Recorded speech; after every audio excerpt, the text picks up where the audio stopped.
श्री सद्गुरु महाराज की जय। श्री सद्गुरु महाराज की जय। दुर्लभो विषय त्यागो दुर्लभम तत्व दर्शनम दुर्लभा सहजावस्था सद्गुरु करुणा बिना। सद्गुरु की दया के बिना विषय त्याग दुर्लभ है, तत्व दर्शन दुर्लभ है और सहजावस्था भी दुर्लभ है।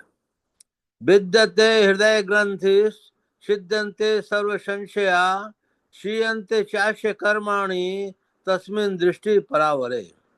परे से परे को परमात्मा को देखने पर हृदय की ग्रंथि खुल जाती है, सभी संशय छिन्न भिन्न हो जाते हैं और सभी कर्म नष्ट हो जाते हैं। श्री सद्गुरु महाराज की जय। पिंड अर्थात शरीर को क्षेत्र और आत्मा को क्षेत्रज्ञ कहते हैं।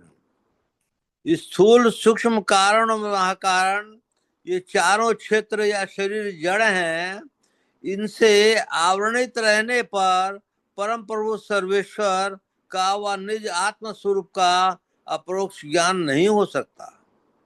केवल शरीर व क्षेत्र चेतन है, वह परम प्रभु सर्वेश्वर का अत्यंत निकटवर्ती है, अर्थात इसके परे सर्वेश्वर के अतिरिक्त दूसरा कुछ भी नहीं है।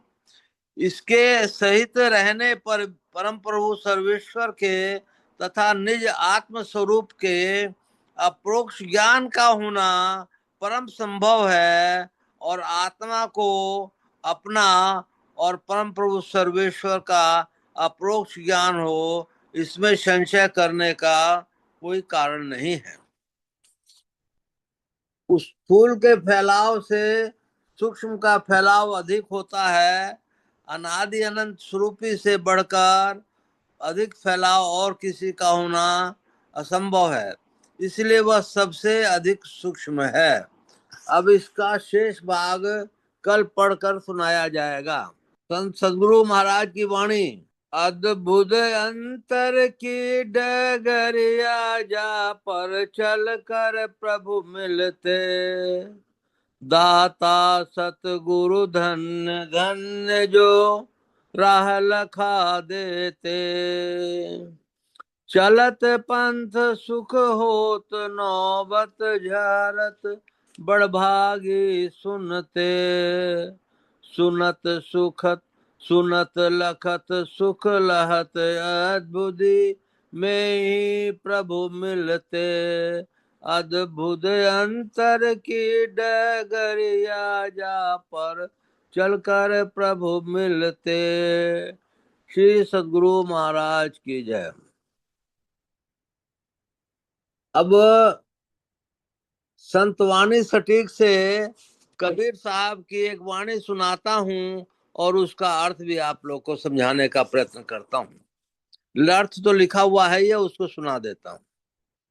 गगन की ओट निशाना है, गगन की ओट निशाना है, दाहिने सूर्य चंद्रमा बाएं तिनके बीच छिपाना है।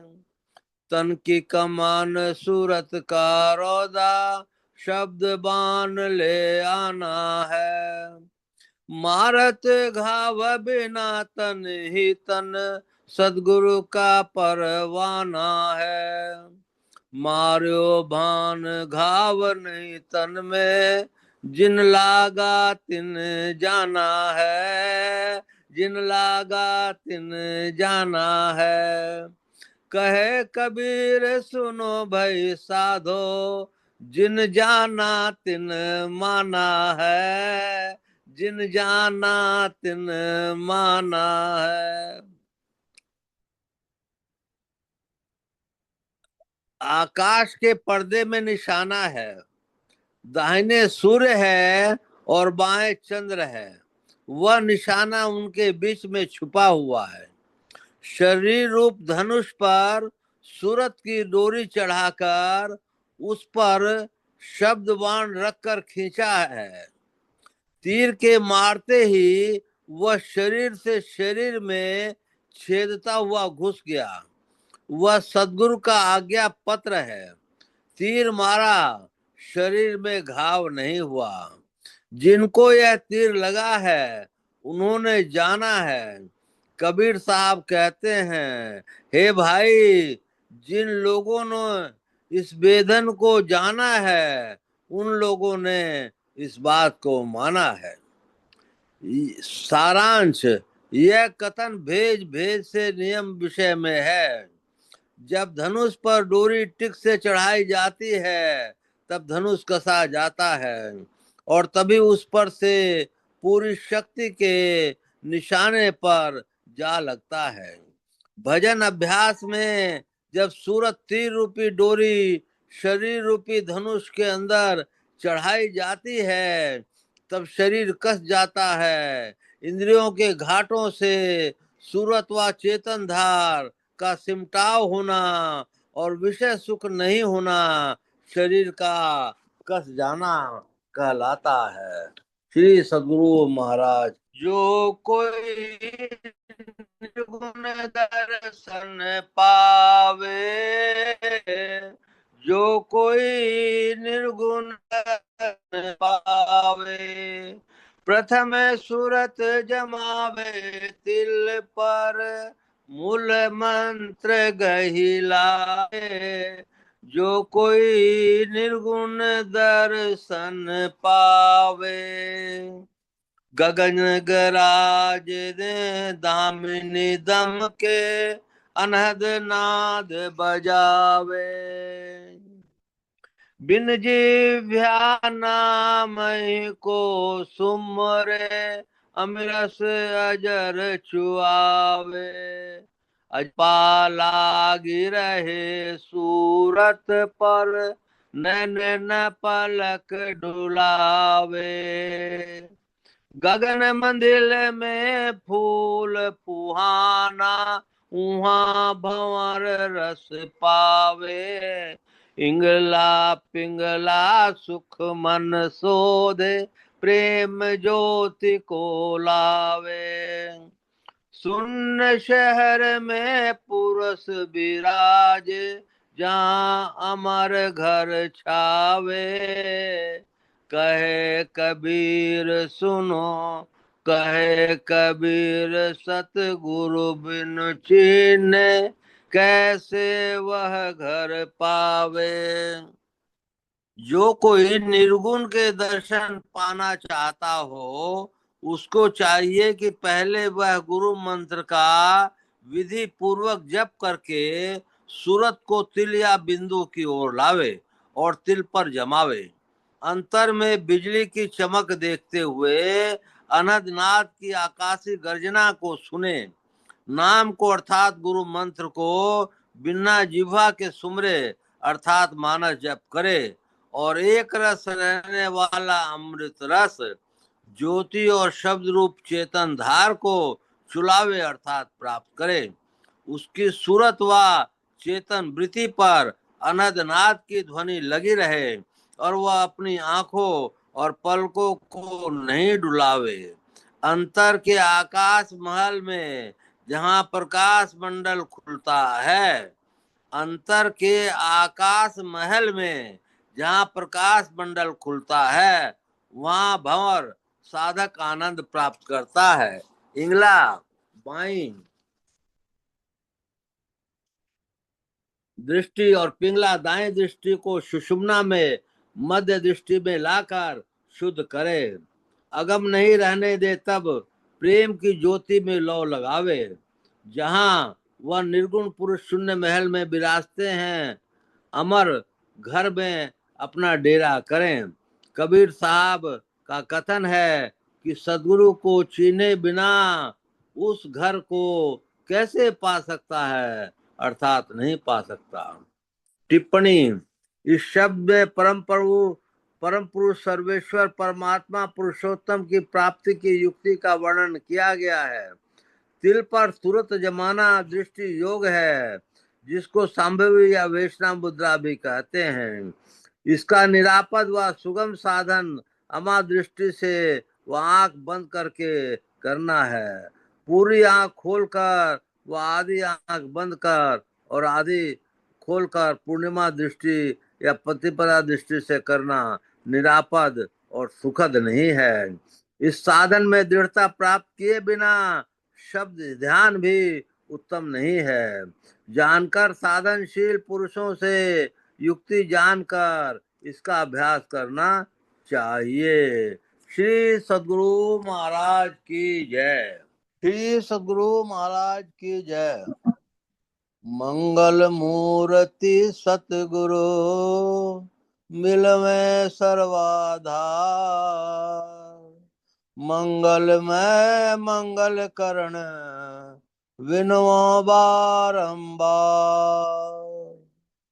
धन्य धन्य सद्गुरु सुखद महिमा कही न जाए। जो कछु कहूँ तुमरी कृपा मोते कछु न बसाए। पुनश्च सब धरती कागज करूं लेखन सब बन राय। सात समुद्र की मसी करूं गुरु गुण लिखा न जाए। बोलिए प्रेम से श्री सद्गुरु महाराज की जय। अव्यक्त रूप से विराजमान संत सद्गुरु महाराज के श्री चरणों में कोटि कोटि कोटि कोटि नमन।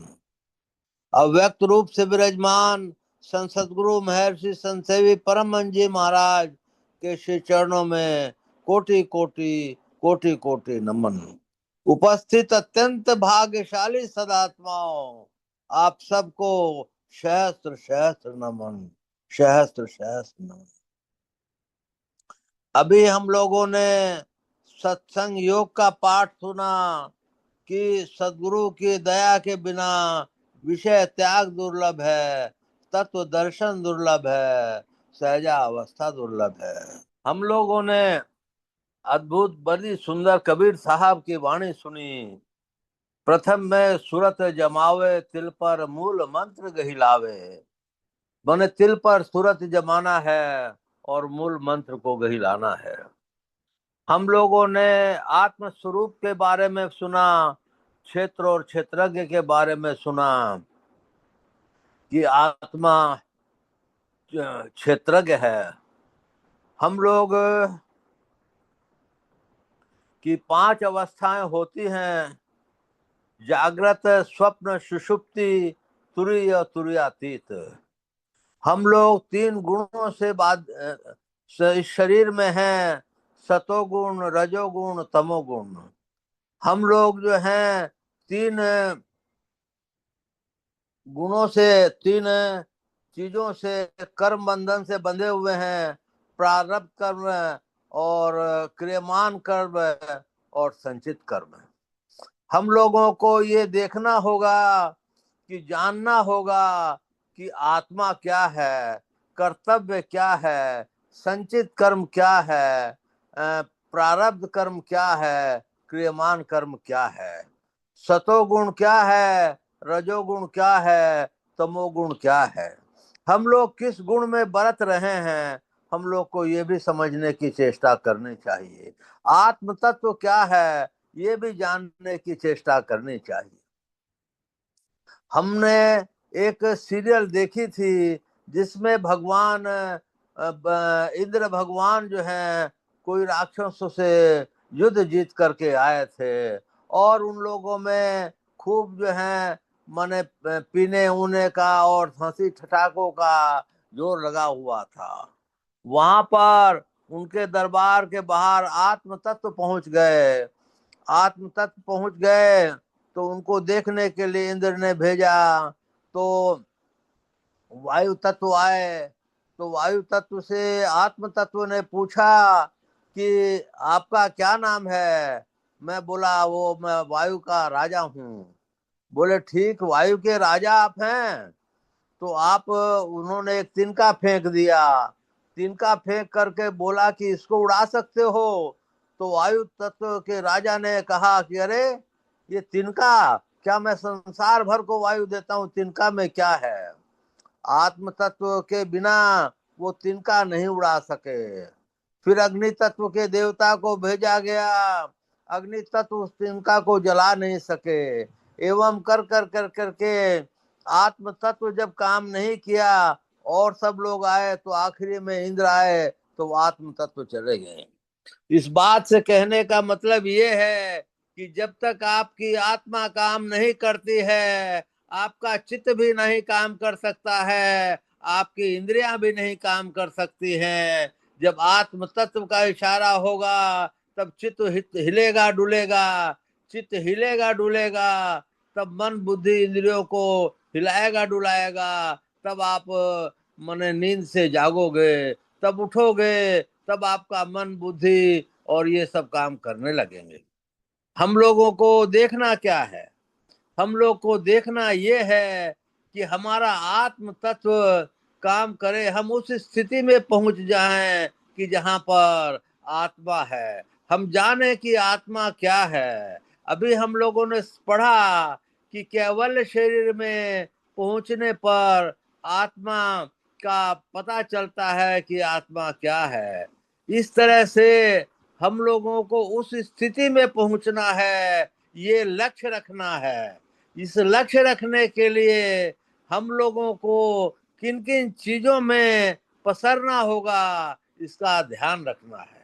उन चीजों को पसरने के लिए आपको जो है शब्द मंडल में जाना पड़ेगा। शब्द मंडल में जाने के लिए प्रकाश मंडल में जाना पड़ेगा।